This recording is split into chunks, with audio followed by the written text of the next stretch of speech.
අයිබෝන් සුබ දවසක් ලංකාවේ සියලු දෙනාටම. මම ටිකක් මේ බිසි තැනක ඉඳලා මම ඔයගොල්ලන්ට මේ vlog එක ගේන්නේ. මේ තැනක් හොයාගන්න බැරුණා. හැමතැනම ඉතින් noisy. මෙහි libraries කිව්වට ඒ library වල noise නැත්තේ නෑ ලංකාවේ library වගේ නෑ. හරි. අපි මේ අපේ topic එකේ මේ මගේ හතරවෙනි වීඩියෝ එක ඔයගොල්ලෝ ඒව බලලා නැත්නම් ගිහින් බලන්න. මේ පොඩි සුළු දෙයක් මම මේ කතා කරන්නේ. නමුත් මේ සුළු දෙය තුළ ඔයගොල්ලන්ගේ සැක අයින් කර ගැනීමේ ඒ process එකේ ක්‍රියාදාමය තියෙනවා. මිනිස්සෙක් ඉපදුනහම හැම වෙලේම බයක් එක්ක තමයි මේ ලෝකෙට ඉපදෙන්නේ. ඊට පස්සේ ආව බය කරනවා. ඔයාගේ වටපිටාව අර්ක කරන්න එපා. දැන් පොඩි ළමයෙකුට අවුරුදු 5ක විතර ළමයෙකුට ලොකු ගහක් දීලා නගින්න කිව්වොත් එයා බලන්නේ ටක් ගාලා ගහේ මුදුනේ තමයි ඊළඟට අපි. නමුත් වයසක කෙනෙකුට කිව්වොත් නෑ මම දැන් වයසයි. මට මේ ගහ උස වැඩි මේ දැන් දවල් වැඩි රෑ වැඩි ලොකු කතා ගොඩ. ඒ කියන්නේ මේ සාපේක්ෂක මේ ද්විත්වයේ තියෙන සාපේක්ෂක වලට අහුවෙලා වැඩි. පොඩි ළමයාට එහෙම තේරුමක් නෑ. එයා වැටෙන්නේ නෑ. ඇත්තටම පොඩි ළමයා වැටෙන්නේ නෑ. මම අර කලින් වීඩියෝ එක කිව්වනේ පොඩි ළමයා කරපොත් එක්ක මරුවට පව් නෑ කියලා. ඒ වගේ තමයි ඔයා සියලු දේ මිදුනොත් ඔයාට මේ ස්වභාව දහම ඔයාගේ අතට ගත්තා වගේ වෙනවා. එතෙන්දී වාට මේ ස්වභාව දහමෙන් වාට බලපෑමක් හම්බ වෙන්නේ නෑ. ඔයා ස්වභාව දහමෙන් එළියට පැනලා.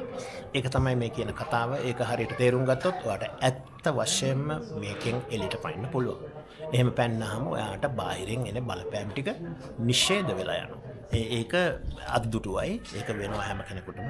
ඉතින් ඒක මං කලින් ඒක ඒ විදිහට වෙන නිසා ඒක වෙච්ච මට වෙනම වෙලා තියෙන නිසා ඒක අත්දැකලා තියෙන නිසා තමයි මේ කතාව කියන්නේ. මේකට ඇත්තටම ආගමක් අවශ්‍ය නැහැ. මේ කිසිම ආගමක් අවශ්‍ය නැහැ. මම මේ පොඩි කතාවක් කියන්න හැදුවේ මේ විශ්වයට තවත් තියෙනවානේ ඔකේ තියෙනවා ශක්තිය අංශු කියන්නේ මේ බර මෑස් එක කියන්නේ ඒ බර වුණත් ශක්තිය. දැන් ඔයා ගහක දර ටිකක් ගත්තොත් ඒ දර ටික ඔක්කොම පිච්චුවාම ඒකේ ශක්තිය ගන්න පුළුවන් නේ. ඒක එතන ට්‍රාන්ස්ෆෝමර් එකක් දැන් අපි දන්නවා මේ ඉලෙක්ට්‍රොනික වලදී ට්‍රාන්ස්ෆෝමර් කියලා කොයිල් ඔතලා ට්‍රාන්ස්ෆෝමර් එකක් ගන්නවානේ. ඒ වගේම දැන් ඔයා දර කෑල්ලක් අපේ ආදි කාලේ මානවයා දර කෑල්ලක් පුච්චනකොට එතන ට්‍රාන්ස්ෆෝමර් එකක් තමයි වෙන්නේ. වතුරේ තියෙන ශක්තිය. දැන් ඔයා දන්නවද මේ අයිස් වලින් අපිට පුළුවන් දැන් කේතලයක උණු කළවත් නේ වතුර රත් කරනවා. ඇත්තටම මේකේ අනිත් පැත්තට ඔපොසිට් එකට අයිස් වලින් පුළුවන් මේ ශක්තිය උපදවන්න. ඒක මේක සිත මූලික කළා තමයි මේ සියල්ල අපේ පැරැන්නෝ ඒවා පාවිච්චි කරලා තියෙනවා. එක ක්‍රම මේ පෘථිවියේ මේ ලෝකේ තියෙන ඇලය පාවිච්චි කරලා වතුර උඩට ගෙනihin තියෙනවා. ඒ ඔක්කොම කරලා තියෙනවා. ඒ දම්බුල්ල පැත්තේ එහෙම අර ඔයා පඩිපෙළ දැක්කොත් පඩිපෙළේ උස අඟල් 3යි මෙහෙම දිග අඟල් 9ක් විතර අඩියක මනුස්ස අඩියක සයිස් එකට දිග තියෙනවා. ඒ පඩිපෙළ නගිනකොට මේ ඔයාට මහන්සි නෑ. සාමාන්‍ය පඩිපෙළක් වගේ නෙවෙයි. ඒව අපේ පුරාණ මිනිස්සු දැනගෙන ඉඳලා තියෙනවා. ඉතින් මේ මම කතා කරන්නේ නැති මේ විශ්වය සහ ඌරා ගැන. විශ්වය සහ ඌරා. ඒක තමයි අද ටොපික් එක කියලා මට ගන්න හිතුනේ. ඌරා 99%ක්ම මිනිස්සෙකුට සමානයි. ඒකයි වැඩේ. මිනිස්සෙගේ DNA වලට ගොඩක් 99%ක්ම සමාන සතෙක් වුවොත් දර්ශීය අපි අර උසස් පෙළ විද්‍යාව කරද්දී දර්ශීය කතා කරනකොට ඌරා තමයි ඌරට දත් 44ක් තියෙනවා. අපිට 32යි. ඒ කියන්නේ ක්ෂීරපයි සතෙක්ගේ තියෙන උපරිම දත් ප්‍රමාණය 44යි. ඒ 44 තියෙනවා. ඉතින් ඌරාට ප්‍රශ්නයක් තියෙනවා. ඌරාට අහස බලන්න බෑ. උඩ බලන්න බෑ. ඒ කියන්නේ ඌරා හඳවත් දැකලා නැහැ. එතකොට ඌරාගේ දැන් ඌරා එක්ස්පීරියන්ස් කරන. ඒ කියන්නේ ඌරා මේ අත්දකින්න විශ්වයක් තියනවාද? එයා පොළව හරන එක. ඔයා කියයි මොන පිස්සුද ඌරෝ හරක් හැමදෙනාම මේ එකම විශ්වයේ මේ පෘථිවියේ තමයි ජීවත් වෙන්නේ කියලා. මෙන්න මෙහෙම දෙයක්. මං අහනවා පොඩි ප්‍රශ්නයක්. විශ්වය කියන්නේ ඔයා ඇවිදලා පයින් යන්න පුළුවන් තැනක් එහෙම එකක්ද නැත්නම් මේ විශ්වය කියන්නේ මේ ඔයා ටෙලස්කෝප් දාගෙන ඉස්සරහට තව මේකක් දාගෙන රොකට් එකක් දාගෙන ඉස්සරහා බලලා මේ ඉදිරිය ගැන කතා කරන එකක් නේ විශ්වය කියන්නේ ලයිට් ඉයර්ස් කියලා එකක් තියෙනවා. මේ ආලෝක වේගයට වඩා කාටවත් වේගෙන් යන්න බෑලු. එතකොට ඒක ඊට වඩා වේගයක් ඇත්තෙම නැද්ද? ආලෝකයේ වේගය කියන එකම මනක්කල්පිතයක්. මේ ඊට වඩා අපේ වේගකින් ගියපු මිනිස්සු මේ ලෝකයේ ඒ කියන්නේ ආලෝක වේගයෙන් නැතත් ආලෝක වේග අපිට නැතත් ප්ලැනට්ස් අතර යන්න පුළුවන් ක්‍රම ඉස්සර මේ ලෝකෙ තිබිලා තියෙනවා. දැන්ටත් මේ ලෝකෙ තියෙන එක හංගගෙන ඉන්නේ මිනිස්සු. ওই රසදියා වලින් හදපු මැෂින්ස් වලින් මේ මහ ලොකු ඉලෙක්ට්‍රොනික මේ විදුලිය රොමේ මොනවා නැතත් ඒ කාලේ රසදිය වලින් එහෙම ඒ කරපු වැඩ තියෙනවා. ඒවා දන්නවා. යම් කොට්ටාශයක් මේ ලෝකෙම ඉන්න හැම රජයකම ඒ එලයිට් කොට්ටාශයක් ඒක දන්නවා. ඒක අපි සාමාන්‍ය ජනතාවට කියන්නේ නැහැ. ඒ කට්ටිය.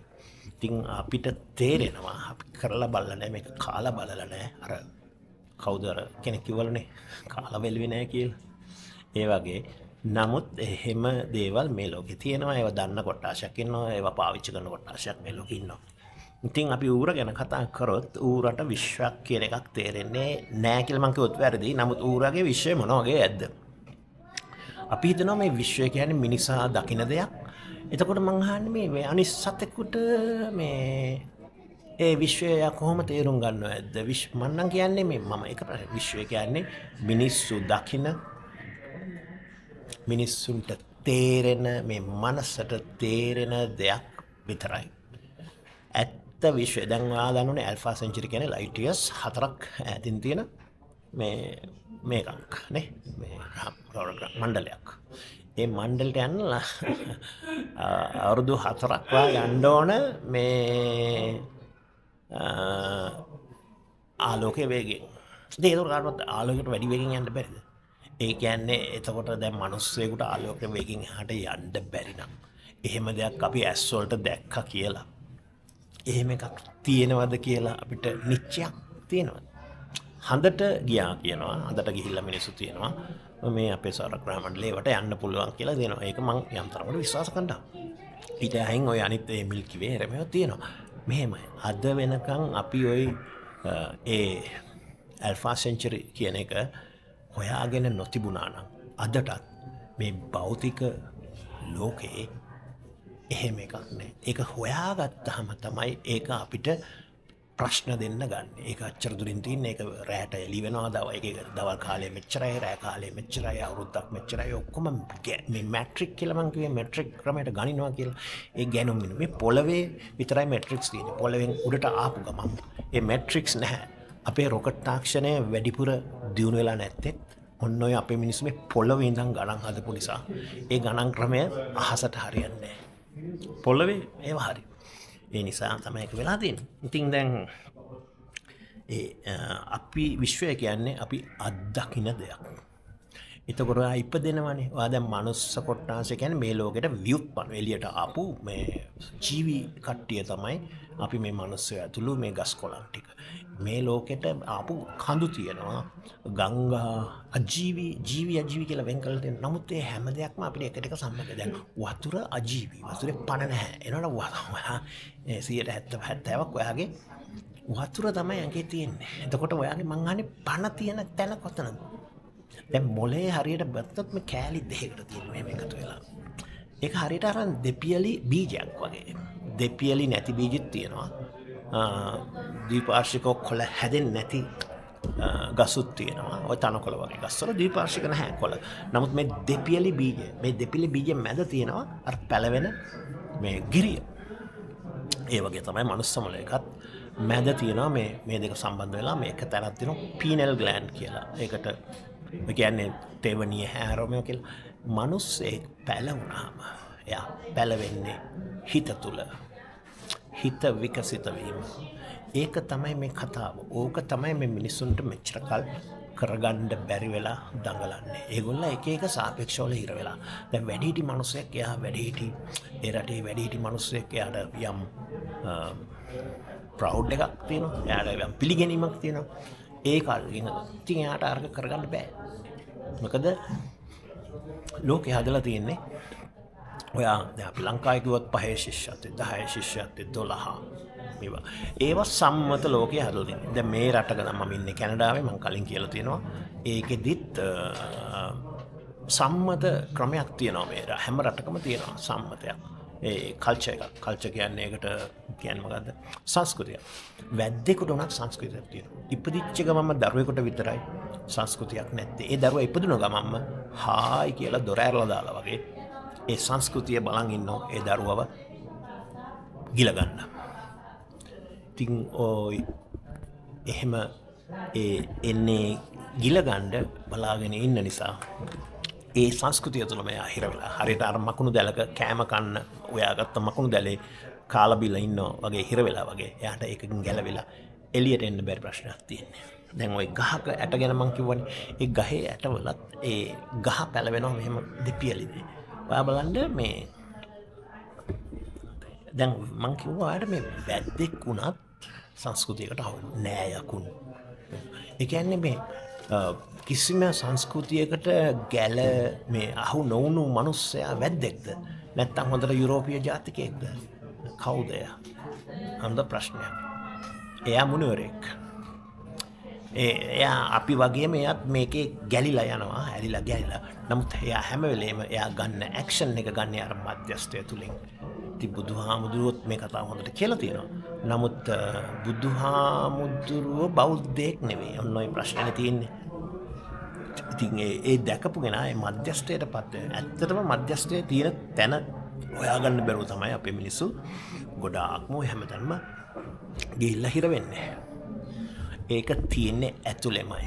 අපි නිදහස් වෙලා ඒක දකින්න පුළුවන් වුණාට ඔයා ඒක සැරේට ඒ අසුරු සැනකින් ඔයා එතනින් ගැලවිලා මේ සියලු ලෝකෙන් ගැලවෙනවා. එතකොට ලෝකයක් ඔයාව ගලවනවා. මට ඔයා අදාළ නැහැ. ඔයා මට අදාළ නැහැ කිව්වා වගේ. අන්න ඒක දෙක දෙපැත්තට යනවා. එතකොට ඔයාගේ අම්මා තාත්තා ඔයාලේ කිසි කෙනෙක් ඇත්තටම ඔයා තරුණ මේ කිව්වම අම්මා තාත්තා ඔයාට වැඩක් නැහැ නේ. ඔයා ඉපදුනේ ඔයාගේ උපන් වෙලාවක් තියෙනවා. ඔයා ජීවත් වෙන වෙලාවක් තියෙනවා. මේ ලෝකෙන් යන වෙලාවක් තියෙනවා. ඒ වෙලාව ඇතුළත ඔයාට කරන්න මං කිව්වා සියලු දේ දීලා තියෙන්නේ. ඒ සියලු දේ හරියට ප්‍රයෝජනයට ගත්තොත් ඔයා මේකෙන් නිදහස් වෙනවා. ඒක මම දන්නවා. ඒකට උදව්වක් වශයෙන් තමයි මම මේ කතාව ඔයාලට කියන්නේ. ඉතින් මේ තව ගොඩක් දේවල් තියෙනවා කතා කරන්න. මම තැනක කිව්වා මේ ඔයා ඉන්න ගමේ ගල්තලාවක් තියුනේ ඇයි? ඇයි ඒ කෝසුවැලිටි කියලා අපි ඉංග්‍රීසියෙන් ඒකට කියන්නේ වෙච්ච හැටි. ඔයා උපදින ගමේ ලොකු ගල්තලාවක් තියෙනවා. ඇයි ඒ? ඒකට හේතුව සමහරට ඔයාගේ ජීවිතේ නැති වෙන්න ඒ ගල්තලාව හේතු වෙන්න පුළුවන්. ඒකින් වැටිලා ඒ ගමේ ගල්තලාව පිරිච්චින්න තමයි ඔයාට හැමුනේ එදා. ආන්නේ වගේ. හැම එකකම ජීවි හැම එකක්ම ඔයාගේ ගේ කාමර ගාන උනක්. ටොයිලට් එක කොහෙද තියෙන්නේ? ඒ සියලු දේ මේකට සම්බන්ධයි. ඒ විදිහට තමයි මේක ඔයා දකින්න ඕන. ඒක ආගමේ බුද්ධ ආගමේ මම වැඩි දුර මම කියන්නේ කියලා තිබුණානේ. ඒකේ කියලා තියෙනවා කර්මඵලය හොයන්න එපා හේතුඵලය හොයන්න කියලා. ඒක එහෙම කිව්වොත් ඔයගලන්ට තවදුරටත් ලේසියෙන් තේරෙන හින්දායි මම ඒ ටික එහෙම කිව්වේ. මොකද කර්මය කියන්නේ අර ද්විත්වය. මු මෙහෙම කළකම් ඵලදේ අර මේවා උඩ පැන්නොත් බිම වැටෙයි එහෙම කියන්නේ. ඒක කර්මඵලය. හේතුඵලය ඇයි හැම දෙයක්ම ඇයි මම හීනෙන් බය වුනේ? ඇයි මම හීනෙන් මේ වගේ සතුටු වුනේ? අන්නේ හැම දෙයක්ම ඔයා ප්‍රශ්න කරන්න.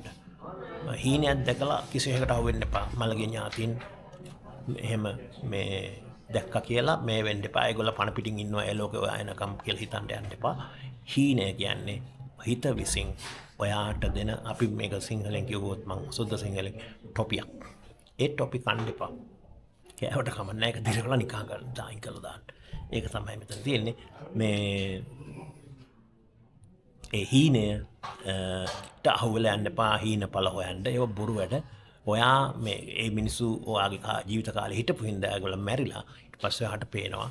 ඒ පේනෙද්දි ඔයා විතරයි ඔයාගේ අම්මා තාත්තා දකින්නේ. මේ ලුහීන පේනවා නම් මේ ලෝකේ හැම මිනිසෙකුට ඔයාගේ අම්මව හීනෙන් පේනවා. ඔයාගේ තාත්තව හීනෙන් පේනවා. එහෙම එකක් නැහැ. ඉතින් ඒකින්ද හීන වලට අහු වෙන්න එපා. හොඳේ ඒක හරි වැදගත්. දැන් මේ ලෝකේ ඔයාගේ අම්මා හැම කෙනාටම පේනවා නම් ඒක හීනයක්. ඉර වගේ, හඳ වගේ. එහෙම එකක් නෙවෙයිනේ. ඒ ඇත්තක් නෙවෙයි හිතෙන් දෙන මේ ඉලූෂන් එකක්. මේ සියල්ල ඉලූෂන් එකක්. හරි. මම තව වීඩියෝ එකකින් ඔයාගොල්ලෝ හමු වෙන්න එන්නම්. මේක ටිකක් ඉක්මනින් කරේ මේ ආපහු ඔයගොල්ලෝ හම්බ වෙනකන් ඔයගොල්ලන්ට ආයුබෝවන් වේවා. ඒ වගේම මේ channel එක ඔයගොල්ලන්ට ආසයි කියලා හිතෙනවා නම් subscribe වෙන්න. මේක මගේ අලුත් channel එකක්. මේකෙන් ඔයගොල්ලෝ දෙයක් ලැබෙනවා කියලා හිතනවා. මතක ඇතුව subscribe වෙලා ඒ bell icon එක මේ click කරලා තියාගන්න. ආයිබෝවන්.